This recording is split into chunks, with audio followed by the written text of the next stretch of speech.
Сегодня мы находимся в главном хранилище исторической памяти Кыргызстана в Национальном историческом музее в Бишкеке. Здесь среди тысячи экспонатов оживает история страны, от древнейших археологических находок до событий новой истории. Музей Бишкека уникален тем, что хранит более 100 тысяч экспонатов. Это делает его одним из крупнейших исторических музеев Центральной Азии. Рада приветствовать вас в Национальном историческом музее Кыргызской Республики. Наш музей основан был в 1925 году. 5 раз менял свои названия, и в 2018 году получил статус национальный исторический музей Кыргызской Республики. История страны в стенах музея начинается с археологической экспозиции каменного века. Большой вклад в нее внес ленинградский ученый Александр Бернштам и кыргызский академик Куват Табалдиев. Первые следы человека на территории Кыргызстана были обнаружены в пещерных стоянках возрастом до 300 тысяч лет назад. Это пещера Селюнпур в Акменской области. Это древнейшая пещера нашей страны.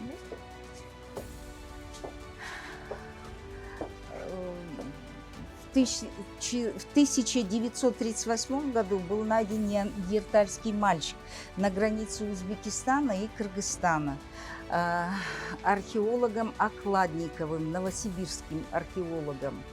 Он датируется 120 тысяч лет до нашей эры. Это каменные орудия труда, фрагмент бивня мамонта и зуб мамонта. Относится к ледниковому периоду, датируется 100 тысяч лет до нашей эры. И в 4 местах были найдены останки мамонтов на территории Кыргызстана. Значит, в 2 местах Иссык-Кульская область, в Таласской долине и в Чуйской долине.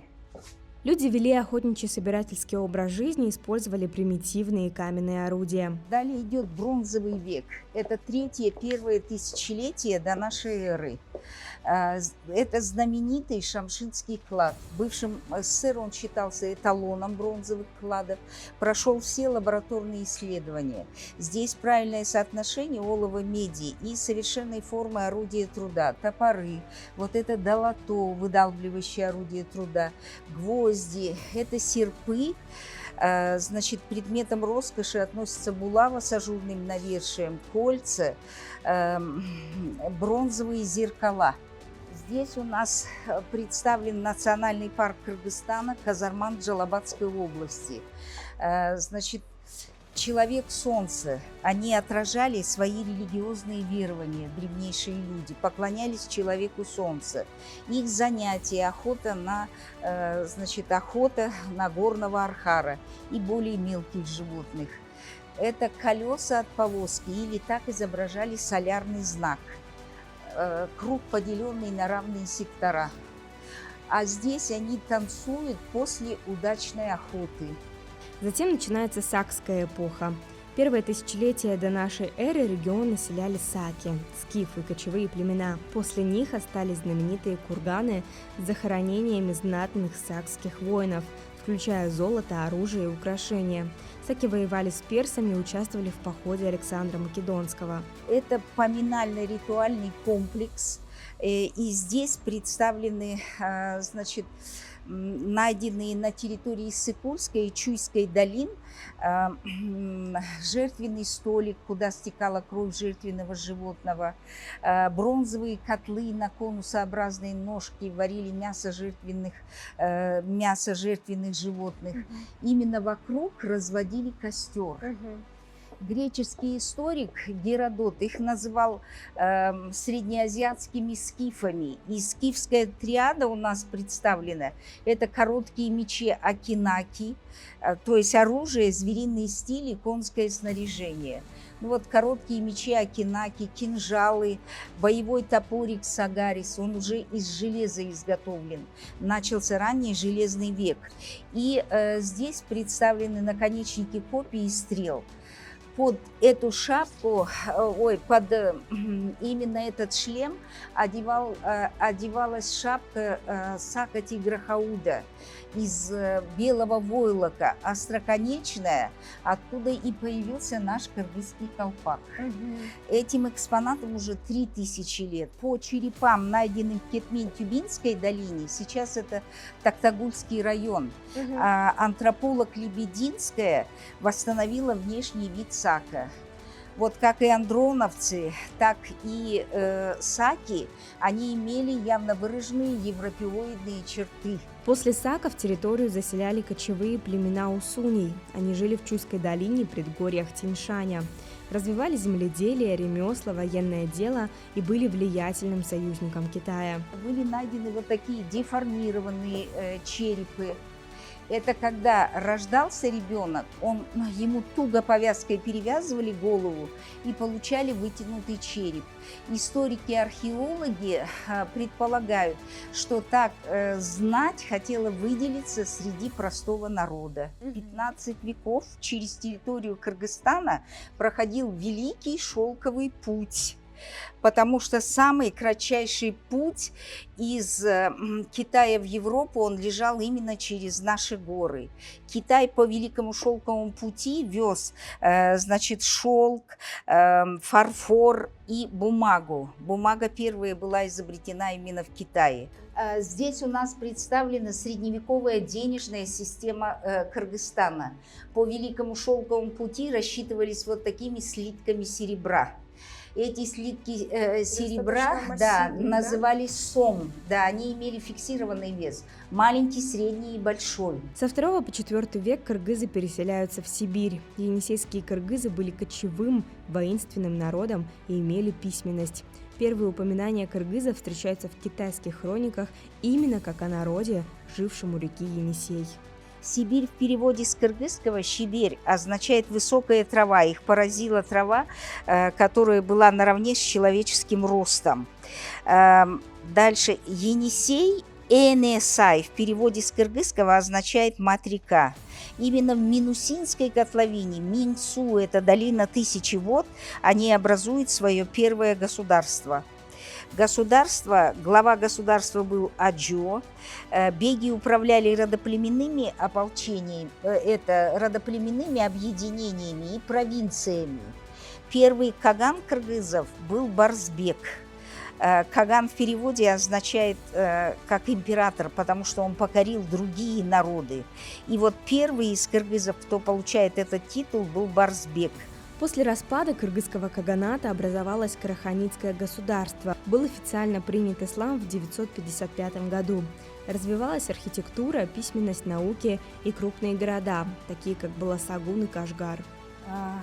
Там духовным богатством, конечно, были это и рукописная книга «Словарь тюркских наречий», которому 950 лет, автор Махмуд Кашгари.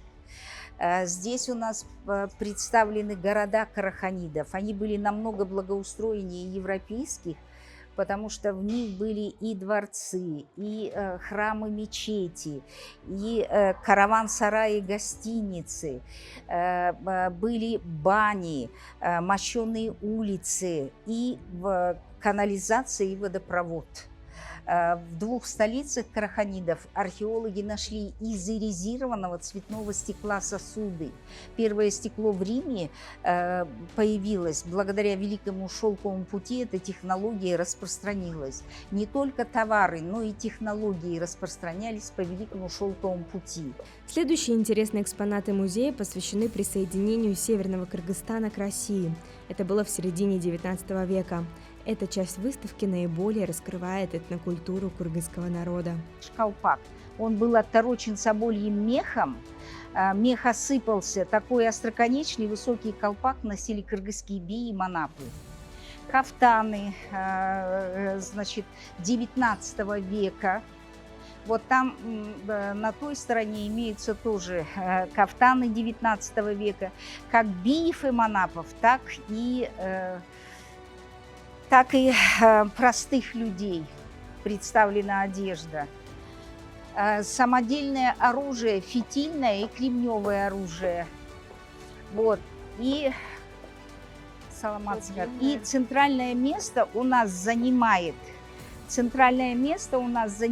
это кыргызская юрта, которая в течение веков она усовершенствовалась и в средние века была комфортабельным жильем, как пишет китайский поэт, исследователь Бо Цзуи.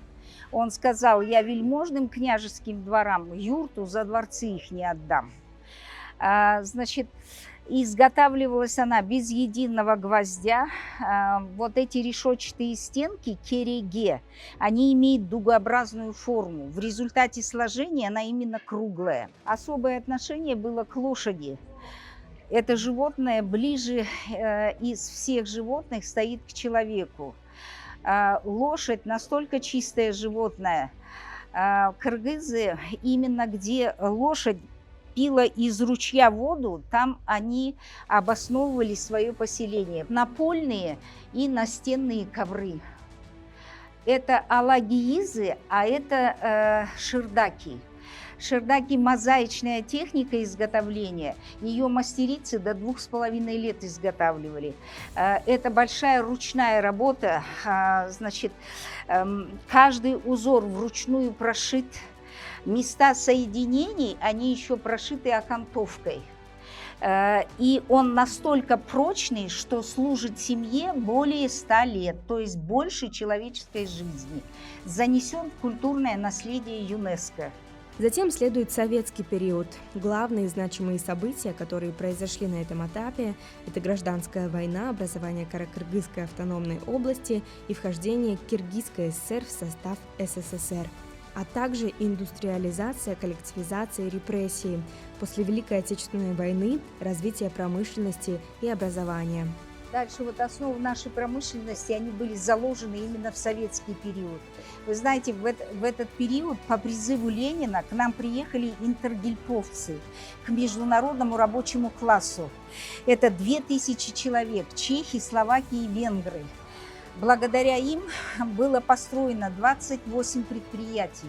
Это был лучший интергильпо. Интергильпо в переводе означает взаимопомощь. Они построили эти предприятия.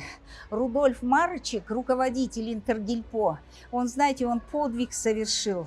Когда кыргызы после восстания 16 года оказались в Китае, они даже не знали, что советская власть призвала вернуться их на родину.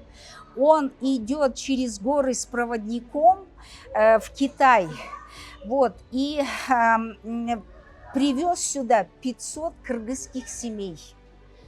Вот ему, такому человеку нужно памятник ставить. Это первая декада в Москве проходит, первая кыргызская опера «Айчурек». В советский период работало 1500 предприятий на территории маленького Кыргызстана. В 40 стран мира отправлялась продукция. Наравне с большими республиками Кыргызстан был награжден 2 ордена Ленина, орден Октябрьской революции и орден Дружбы народов. У нас такие заводы, как Фрунзимаш, Физприборов, Кадамжайский сурьмяной комбинат, Хайдарканский ртутный комбинат, Майлисуйский электроламповый завод, редкий металл вольфрам добывался у нас, его добавляли в эти лампочки, и мы снабжали весь Советский Союз. Выставка заканчивается экспонатами, рассказывающими об этапе обретения независимости страны и о современном Кыргызстане. Исторический музей стал самым посещаемым в стране после масштабной реставрации. Ремонт длился 6 лет, после него появились комнаты для мастер-классов, кинозалы, мультимедийное оборудование. Музей стал современным в дизайне необрутализма и советского модернизма, со множеством интересных инсталляций. Самая главная, центральная инсталляция посвящена Барсбек Кагану, правителю енисейских кыргызов. Скульптура написана в тюркском стиле. Стволы вокруг символизируют деревья леса, в котором погиб Барсбек. Октябрь объявлен месяцем открытых дверей во всех музеях Кыргызстана в 2025 году. Эту акцию инициировало Министерство культуры, информации, спорта и молодежной политики Кыргызской республики. В течение этого месяца жители и гости смогут бесплатно посещать действующие выставки музеев страны.